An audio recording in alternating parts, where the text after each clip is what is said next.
Hola, buenos días. Soy la doctora Teresa Casanovas, soy hepatóloga y en la actualidad soy la presidenta de ASCAT, la Asociación Catalana de Pacientes Hepáticos. En ASCAT hemos planificado una serie de entrevistas con profesionales relacionados con la hepatología y las enfermedades hepáticas y que desde hace años están colaborando con ASCAT.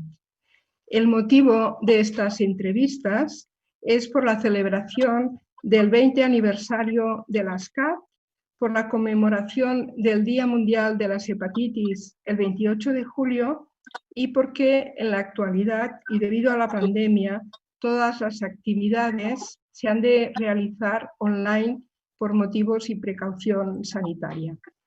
Hoy tengo el honor de presentar en esta entrevista al doctor Miquel Torres Salinas, que es jefe de servicio de medicina interna del Hospital del Espíritu Santo de Santa Coloma de Gramenet en Barcelona, profesor de medicina de la Universidad de Barcelona, es hepatólogo y desde hace años está trabajando atendiendo a los pacientes con enfermedades hepáticas.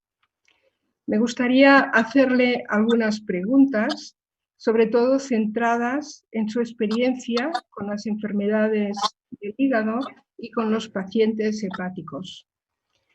Considerando que hace unos 5 años que tenemos el tratamiento con los antivirales de acción directa y sin interferón, si ha visto muchos cambios en los pacientes hepáticos en estos últimos años. Buenos días, Teresa. Muchas gracias por tu invitación.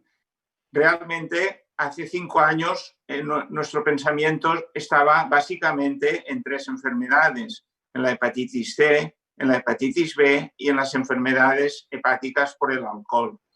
Realmente, en estos 5 últimos años, con el advenimiento, la introducción de los antivirales de acción directa, la hepatitis C realmente ha ido reduciéndose muchísimo. Y hay estudios recientes en que su prevalencia actual es solo del 0,4% y realmente los pacientes que teníamos conocidos o que no habían respondido a tratamientos previos, pues ya fueron realmente introducidos con estos nuevos antivirales de acción directa y curados. Actualmente estamos dirigiéndonos ya a colectivos más concretos, donde sabemos que aún quedan pacientes con hepatitis C, como son los pacientes institucionalizados, los pacientes que son atendidos en centros de reducción de daños, en checkpoints, etcétera, y también en partes de la población general en que sabemos que nunca han sido estudiados ni una sola vez mirando si tienen anticuerpos para la hepatitis C. Con esta puesta al día real, pues la hepatitis C realmente parece que tiene tendencia a ser minoritaria y con los años probablemente en nuestro país pueda prácticamente desaparecer. Actualmente nos queda también la hepatitis B, pero que con los buenos antivirales de los que disponemos, o bien los pacientes se curan o bien los pacientes cronifican su enfermedad, pero mantienen el hígado prácticamente intacto tomando una pastilla de antiviral al día. Y siempre nos queda la hepatopatía alcohólica en la que no podemos bajar la guardia. ¿Y qué es lo que preocupa más a los pacientes hepáticos?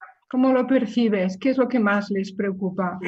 A los pacientes hepáticos, una de las cosas que más les cuesta, diríamos, de entender y que se puede compartir con los médicos, a veces es el aceptar que realmente tienen una enfermedad hepática, porque como muchas veces sucede, y sobre todo en las fases iniciales de la enfermedad, en la que no da síntomas, el hígado no duele, el hígado da muy poca sintomatología, los pacientes les cuesta entender que tengan que hacer controles o restricciones en algún tipo de sus actividades, sean restricción de la ingesta de alcohol o sea algún tipo de dieta especial en algunas enfermedades como la enfermedad por grasa hepática, que actualmente puede ser la epidemia de este siglo.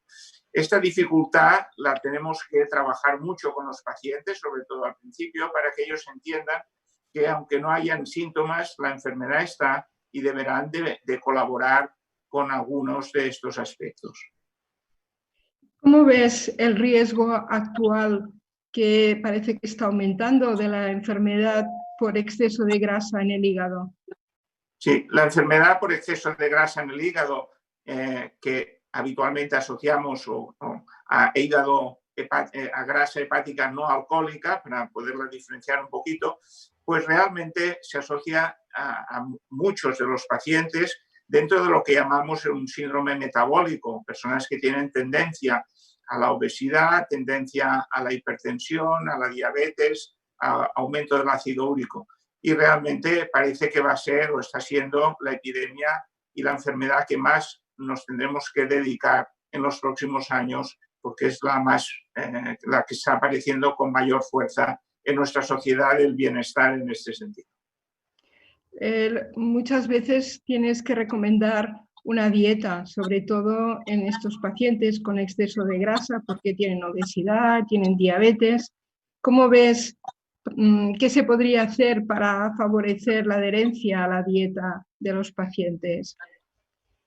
Sí, esta, Teresa, realmente es una de las grandes dificultades, porque la dieta realmente para revertir un hígado graso no alcohólico es muy parecida a la dieta del diabético. Es decir, de hecho, esta grasa que se acumula en el hígado son triglicéridos, y estos triglicéridos se forman por un exceso de ingesta de hidratos de carbono que una vez dentro del organismo se almacenan en forma de triglicéridos. Cuando nosotros queremos deshacer esta situación, hemos de recomendar a los pacientes que hagan una dieta pobre en azúcares o cosas que se van a transformar en azúcar dentro del organismo, aunque fuera no lo sean, lo que llamamos hidratos de carbono, el pan, las patatas, el arroz.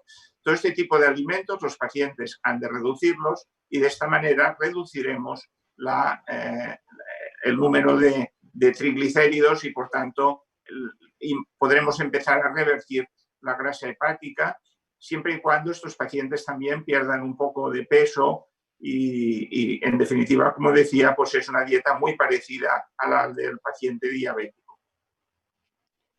Bueno, me gustaría, si para terminar nos puedes dar alguna visión optimista de dónde vamos en la hepatología, porque las enfermedades hepáticas aún siguen siendo poco conocidas. ¿Qué te parece? ¿Qué podemos esperar? Bien, yo creo que el inicio de la asociación, que era pues sobre todo tratar de las enfermedades infecciosas, las hepatitis C y luego la hepatitis B, pues vamos viendo que con el tiempo van a ser más minoritarias, afortunadamente, y aparecen estas nuevas enfermedades, la enfermedad hepática por depósito de grasa, y también nos queda la enfermedad hepática alcohólica, por tanto, y otras enfermedades más minoritarias como son las enfermedades autoinmunes, la colangitis biliar primaria, la hepatitis autoinmune.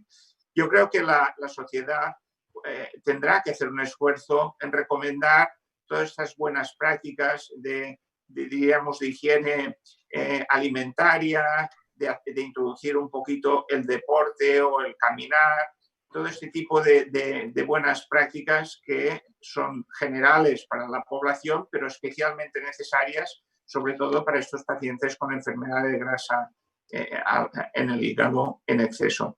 Yo creo que este puede ser un poquito la orientación nueva, y sin olvidar estas enfermedades, como decíamos, de base autoinmune. Bueno, pues Miquel, estamos acabando ya. Solo darte las gracias por tu tiempo y por tu compromiso con los pacientes hepáticos, con las enfermedades hepáticas. Muchas gracias y mucha salud. Adiós. Muchas gracias, Teresa, y también felicitarte por tu actividad y tu desinteresada en esta sociedad, que hace también mantener un nivel muy bueno. Muchas gracias. Muchas gracias.